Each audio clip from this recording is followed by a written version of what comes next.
and even in the international, the priority is the most important problems which we focus on. And the SDG also focus on like low hunger, good health, quality education, and today a few different kind of goals. And those blueprints for peace, prosperity for people and the planet now and in the future. And those 17 SDG goals, which are an agent for action for all countries, especially for developing countries. And developed countries also need a global partnership to coordinate different countries to make effect.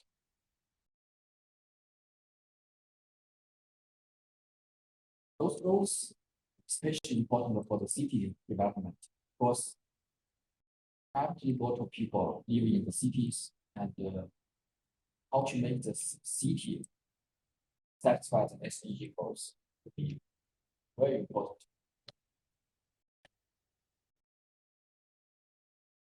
For example, why it's important for the city to satisfy the SDG goals? The main reason is that most of people are living in city. We have to concentrate here. One is the curve, below curve, the above curve shows that since 2007, the urban population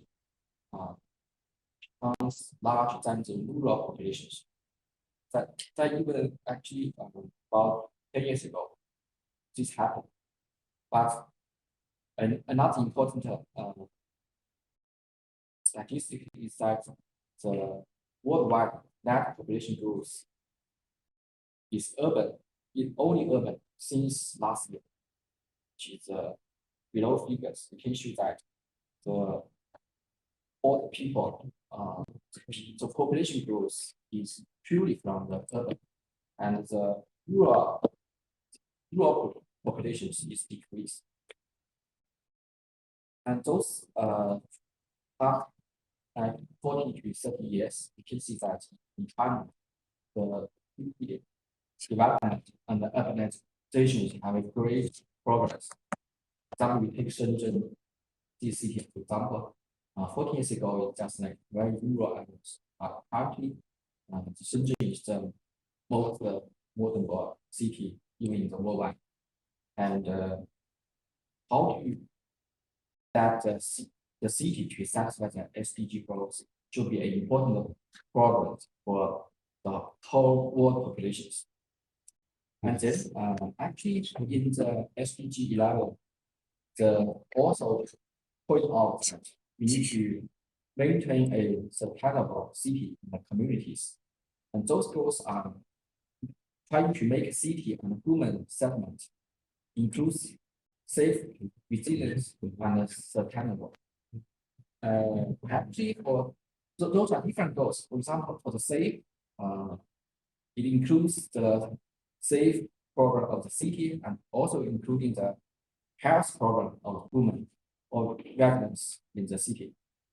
And actually, for different development levels, this SDG also point out different kind of indicators to show that the city is whether it is inclusive, whether it is safe, or it is resilient or sustainable.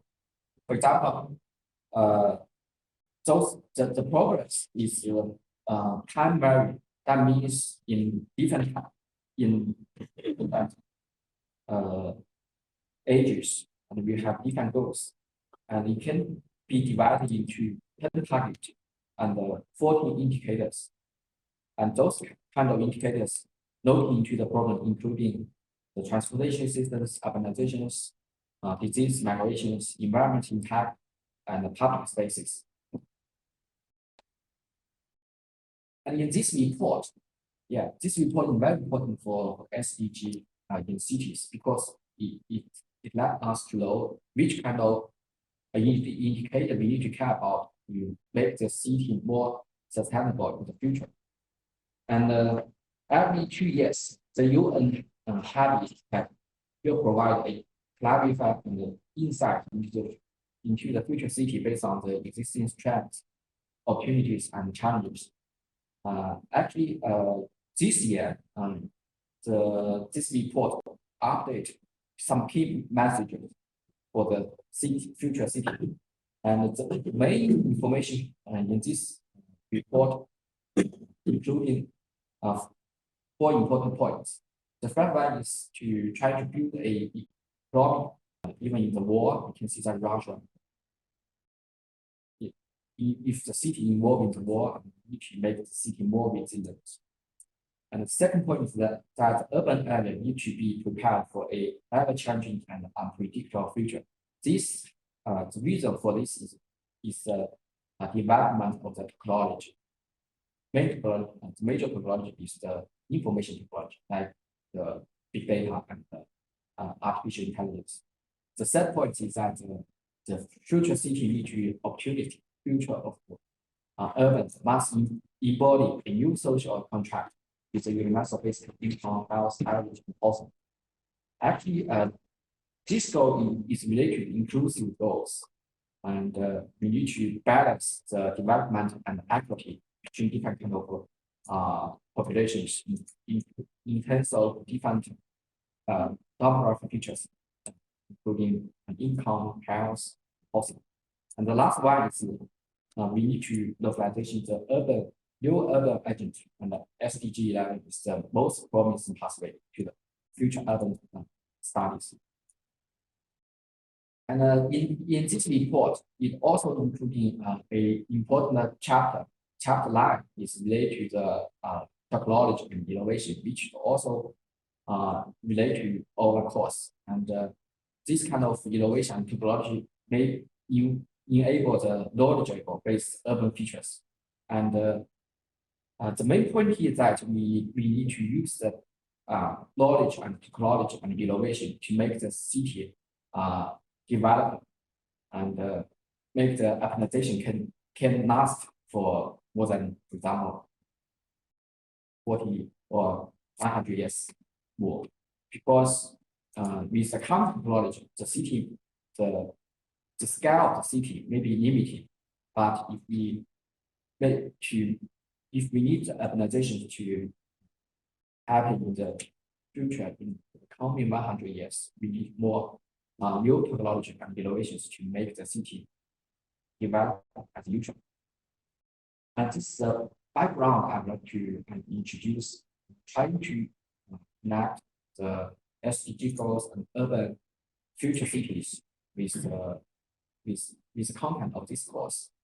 Now, after background, I would like to give a short summary that these developing goals, and we have different kind of urban topics which can be our project to study. Those kind of topics have 3 features. The first feature is those problems are very important urban problems. The second, we need to use electronic information and use the technology to solve this kind of problems. And I just list the most important 5 problems here. And the first one is about the urban governance.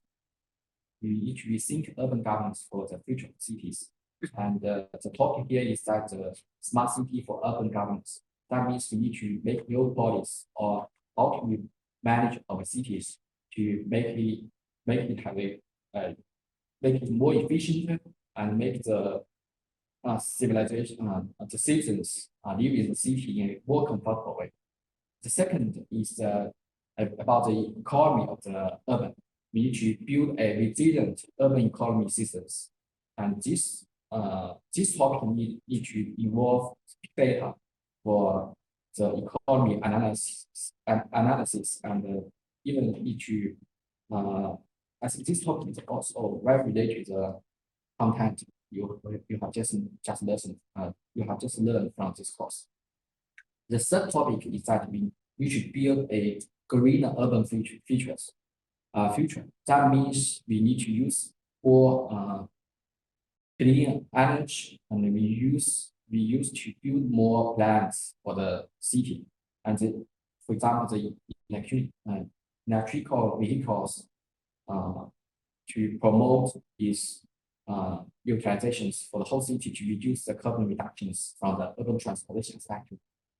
The fourth topic is about urban planning for future cities.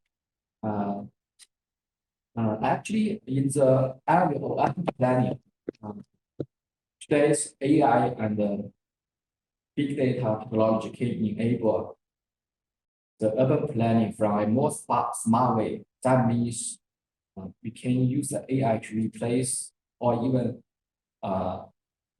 to assist or even to place the urban planners. And the key technology here is the reinforcement learning. We know that reinforcement learning has success in multiple places, including games and computing, maths, artifacts.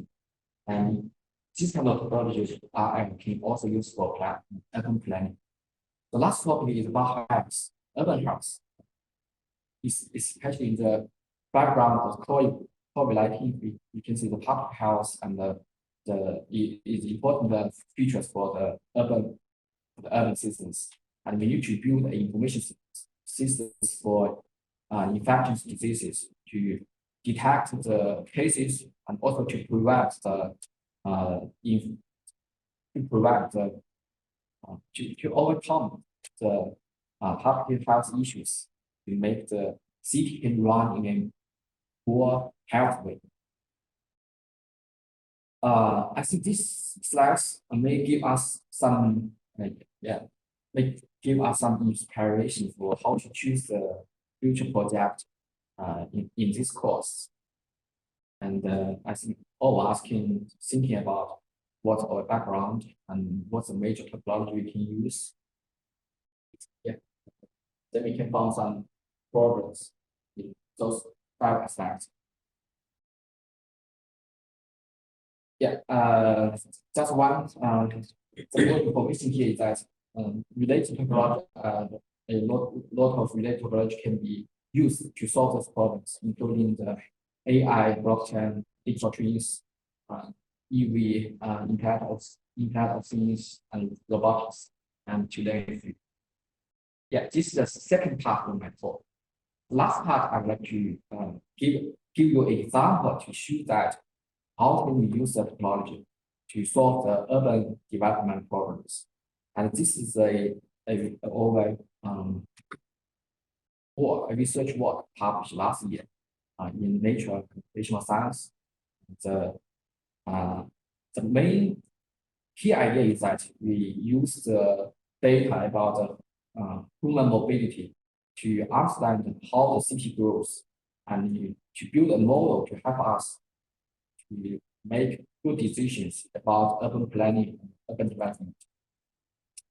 Yeah, let's begin with the background. The main purpose of this paper is this work is to try to understand why the city grows.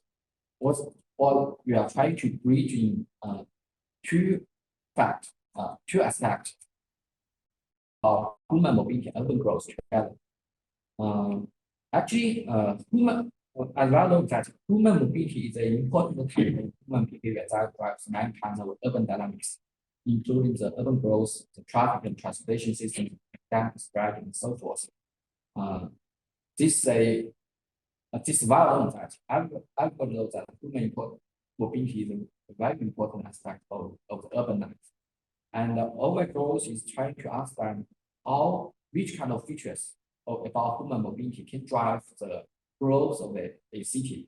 We are trying to understand how human mobility and the urban system evolves and how those two facts interplay with each other.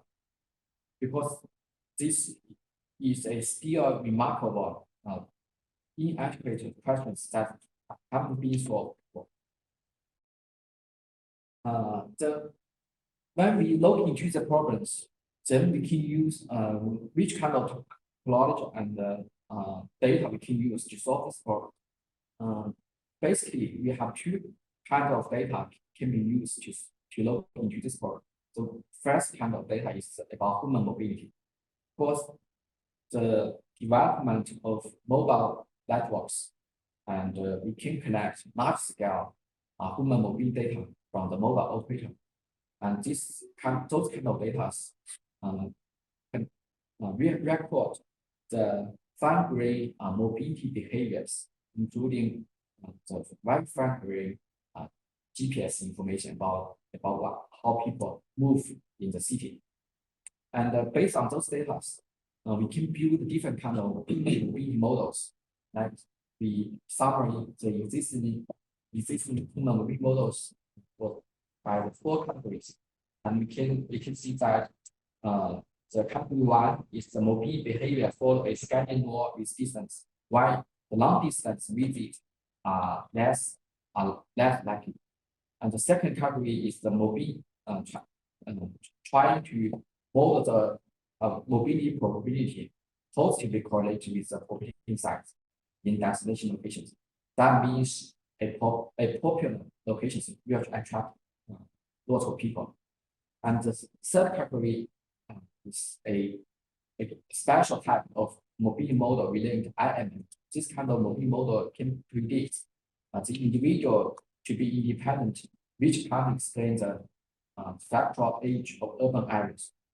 And actually, those papers are published in top journals like Nature Physics, and Opinions. And each model is published 1 papers. And so from some of those papers, we can see that there are 2 aspects we need to consider when model the human mobility. One aspect is about the memory. That means we can consider human mobility in a memory-less way. That means every time you move, you don't remember what you have traveled in the long before. And another kind is the memory area. That means you travel according to your past history. This is the first dimension. The second dimension is that the social interactions. That means when you travel, will you consider the movement of other people? If you consider this type of model is model consider the social interactions. If you don't consider others' movement, it's the social independent models. And all the existing human mobility models can be summarized into those 4 categories. And the most important information here is that the category 4, that means the mobility model to both consider the social interactions and memory is very low. And this indicates that an urban system is far from static individual mobility. The urban system interact with each other dynamically, which inspire us to develop a new model from the human mobility data. And this is a new model we have built, and we name it as a connected mobility model, which is belong to the category 4. It's a new kind of mobility model. And this model considers the social interactions and memory together. First, from the social interactions aspect, and we try to attract people in more popular populations to let people move those 2 locations with high probability. Now, on the other hand, we also consider the long-term memory matrices to use the people also to return to the place he or she have traveled before. Those 2 matrices explore and return consider the social interactions and long-term memory subject. If you want to explore a new place, and we need to consider social interactions. That means you will visit some place with more populations. And on the other hand, if you return to the place you have visited before, and we will use the memory mechanism that the probability that you will return to the place you have visited before. For example, the location U1, U2, U3, you have the probability that you have visited those places. And collaboratively include those two aspects. We build a new model about how humans move in the city. And those kind of model is built based on the big data. We use the data to mine those behaviors and then use the mathematical models to model those kind of behavior. Actually, those models are very important because it can be a bridge the human mobility with the urban growth. The main message is here that the strong social interactions and the long-term memory affect the fundamental principle responsible for the factor like the urban morphology, along with the scaling laws of city size, population density, and urbanization probability. And this kind of model can help us to predict the future urban growth independently. Yeah, we can turn to another topic about what's the urban growth patterns. From the microscope, and you can see that the city development with the time. For example, this is the city of Berlin, the early age of 1870, and with more than 100 years, the Berlin city developed like this. We have an urban central. We also have some downtown areas, rural areas, lot of small cities. The size of all those cities, if we plot the distribution of the city size, we can see a very beautiful distributions. All the city follow this linear distributions in the north axis. This is the power law distributions. Means only one city center have a large size, and the left cities are all small cities. And those is just one example. And the city also development based on other examples. And the scientists found the urban development follow universal statistical laws. For example, the power law distribution shows here in terms of the city size. But the problem is that the key mechanism behind those laws have been a long-standing problems. And always studies trying to use the above introduced human mobility to illustrate why the city can develop and why it can have such kind of statistical properties. And this problem is also very long-standing problems that we came back to 200 years ago. Researchers from the city planner try to propose some models to describe why city develop in such a way. And even, for example, just like 10 years ago, we can see that the real city distributions, for example, the urban area distributions is completely different from the model is designed by the urban planner. And some physics researchers also very interesting in these problems that try to propose some physical models like DLA model or CP model to model the city growth. However, those physical models can't explain the underlying mechanisms. Those models didn't connect the human mobility with the urban growth. And our problem is that since the microscope urban growth is aggregated patterns of microscope of systems behaviors, especially the mobility behavior, then we can build an urban growth model based on the human mobility. And just like we introduced before, we have different kind of mobility models. Then we can test how those models can form different kind of cities. For example, the category one is if the all people in the city follow the different kind of mobility models, category 1 to category 3, you can see that if the people move following the model of category 1, the city distribution is like this in this A subplot. And if people follow the Bobby model of category 2, you can see the city distributed like this way, showing this subplot.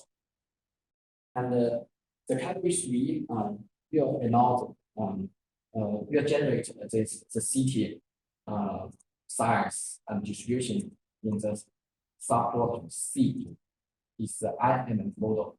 And we can see that those existing mobile model can't generate the realistic urban distributions like the real London city area distributions. And we can also use the theoretical elements to predict how different mobile model can generate different kind of city distributions. And we can see that the first category and the second category models can't guarantee stable city structure.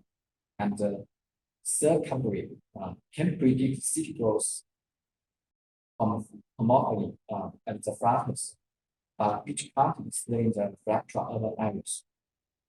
But actually, after we proposed the new model, we can see the main challenge here is that based on this model to simulate the urban growth, because we need to simulate a city with a very large size, with more than 1 million people, and we also need to simulate the city in a very long time.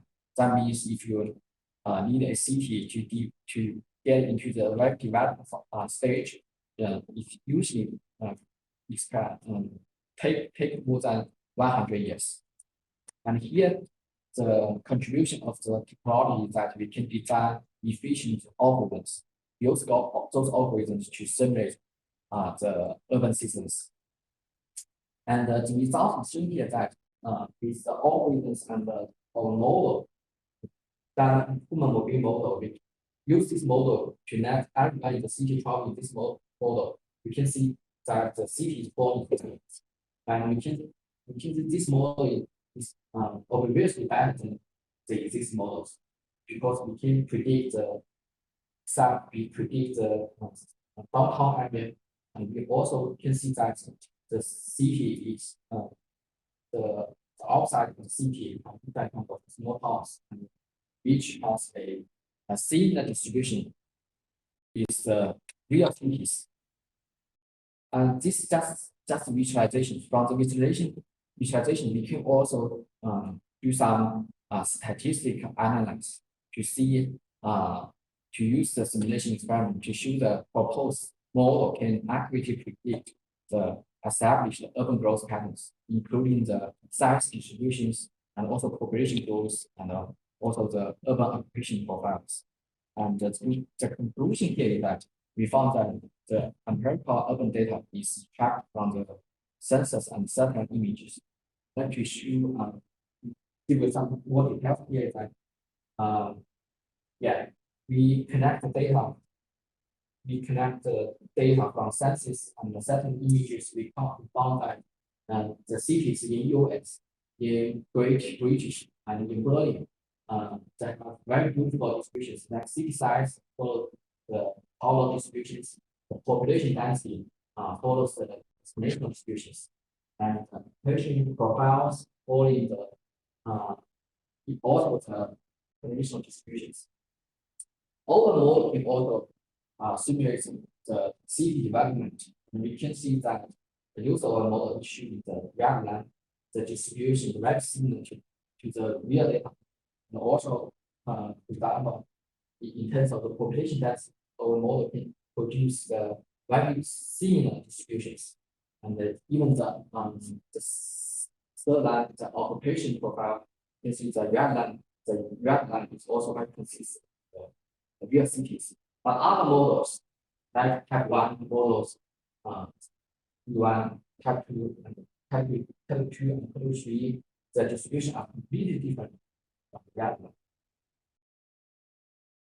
And also we can do a different kind of more experiment. But the best we can is that if we we can use the data to build a model, and then we can use the model to simulate the urban growth, urban development. And in this modeling way, we can solve different kind of urban problems. Like here, we just solved the problem about how the city is developed and how the city grows. Yeah, we have more results here, but if you are interested, you can refer to the papers for more details. Just ignore those results that are not so important.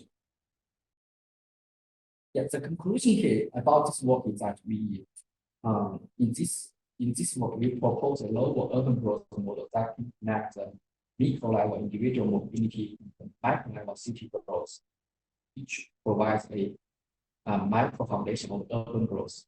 This is very important because for most of the problems in the city is the micro scale problems, like the GDP of one city, of the city, like the economic development, like the health problems, is very macro level problems. When you start some kind of macro level problems, you need to know the micro level mechanisms. You need to build the micro level models.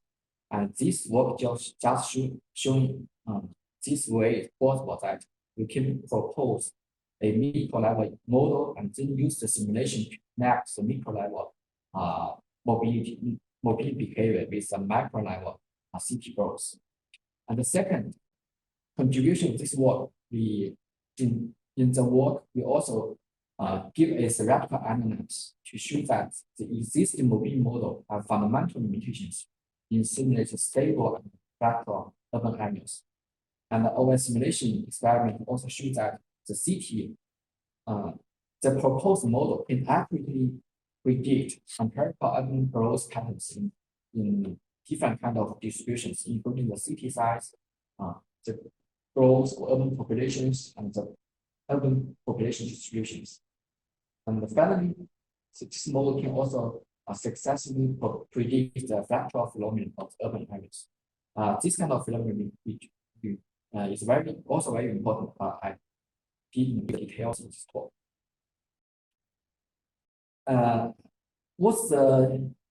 We have done this work. What's the impact of this work, and how can we utilize those kind of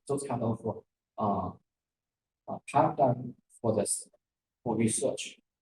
And actually, after the publishing of this paper, a comment paper along with the publishing, the title of this paper is Bridging Human Mobility, Urban Mobility. And this comment paper indicates that, point out that we build a theoretical bridge between the urban growth patterns and the human mobility behavior by proposing a new model. This model is the connected mobility model. And we can see that these comments also point out the important directions that is discussed that our model can predict the population distribution, mobility flexing, like the distribution of the city or the movement development demand of the whole city. And this kind of model can come as the back-up analyzation process. And such assessment could further highlight the model's potential in urban planning practice.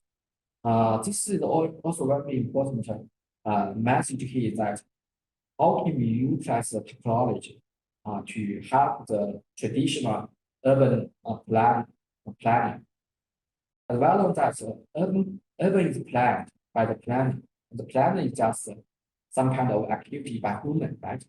But here we propose some mathematical models and use the computing power to do simulations. And those kind of models can help us to understand the urbanization process. It can also highlight the model's potential to help the urban planning practice. We also point out that finally, it is particularly challenging to apply this model in urban policy making. The good news is that the network science may provide the tools to overcome this challenge. Yeah, these comments are also very inspirable because when we make policy, the city governments, the administrators of government can make policies just according to our experience.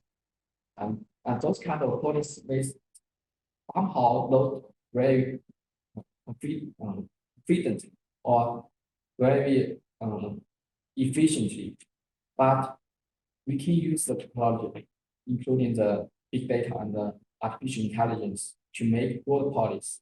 Like in a country, we need to do the dynamic control to the COVID-19. How to achieve the achieve a good control situations? Need to we actually need to apply the different kind of information technology to sense the cases and to dynamic open or close some places and make this city can run as usual, but it also can prevent the spreading of the disease. This, if you are interested, actually, this table provides also for important information here, including the open source code to run this code to see how the model works, and it also including all the public data used in this table. Those public data is connected from different places, put together can help us to know or to connect the information about how to describe the city growth. And in these areas, I would like to introduce a little bit future directions to study cities. And first is the directions about the evolution of city clusters. And as well as that big city clusters are increasingly prevalent in the country worldwide, especially in China. And we have different kind of big city clusters. Thus, this is a very important research problem to explain the urban model to the city clusters. Our current model is only model one city, and in practice, that different kind of cities form a city clusters. How to analyze the behavior of those cities and found some important patterns of the city cluster is a very interesting purpose. Actually, this kind of data can be connected or from the internet. We have the satellite images of the whole the global Earth, so we can see how the city clusters develop. The second important direction is about urban growth and facility distribution. As well know that it is extremely research problems to optimize the facility distribution given urban population distribution. That means how we can distribute the urban infrastructures and the facilities, and we can research this problem in a dynamic way. We are trying to combine the urban growth model. We are explain this problem in a dynamic and more realistic settings. That means if you consider like this, you consider the distribution of the facilities, and this you can use the population distribution models to help plan the city and to distribute the infrastructure in a more efficient way.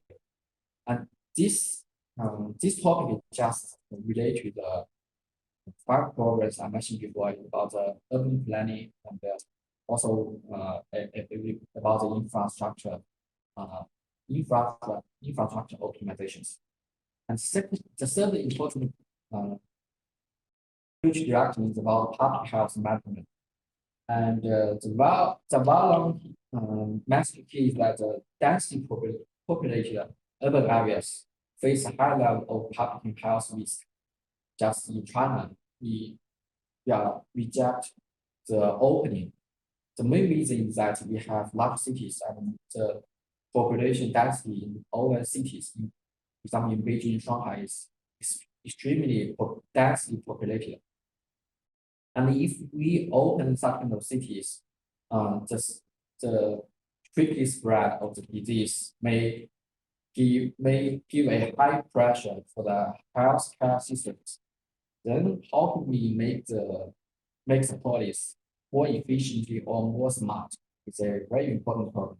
Here, the mobility-based urban model can review the connection between urban regions and can help bad model of public health risk. And so use those models, we can design some smart control method, and can also make more efficiently and more fair policy to deal with the public health problems.